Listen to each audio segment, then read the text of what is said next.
You just saw your crush and you said hi. She smiled, and now the conversation is gone. You can't think about the words, and now it's just empty space between you two. Trust me, I've been there. I actually got ghosted mid conversation for asking about the weather. But after knowing trading trick, I have helped 1200 plus guys just like you to engage and have a meaningful conversation with their crush successfully. There is a science to keeping the conversation alive. Let's fix this today with this video.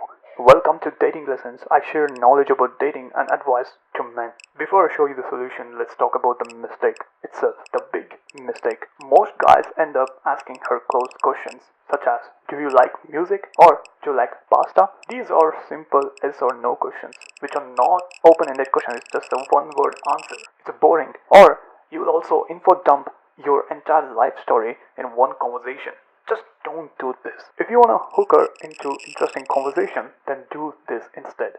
I call this the threading trick. I'm gonna give you an example. Last week, my buddy Jake met Maya at the party. He said hi, and then it just went silence because both were introverts. Then he threaded. He noticed her band t-shirt, and then he continued, love your t-shirt, saw them live last year. You into punk rock music? This is an open-ended question. She was surprised and she said, yeah, I play bass actually. And then Jake threaded again with a bass hook. No way, what's harder, slapping or fingerstyle? And then they, just like that, had 20-minute conversation. And here's why it worked. He used her world to build the bridge in the conversation. Now just like this, I can give you an example of what to do and what not to do. Now here's a much more precise examples. You should not go into interview mode. You should not ask where you're from or what to do. It isn't cool. Instead, what you can do is you notice a tattoo on a body and then you just go, the tattoo's cool. What's the story behind it? Why did you choose the specific tattoo? You can extend the conversation to much more. Now I can give you one more example. You should never ever favor the conversation to her. So let's just say she tells you about the surfing, right?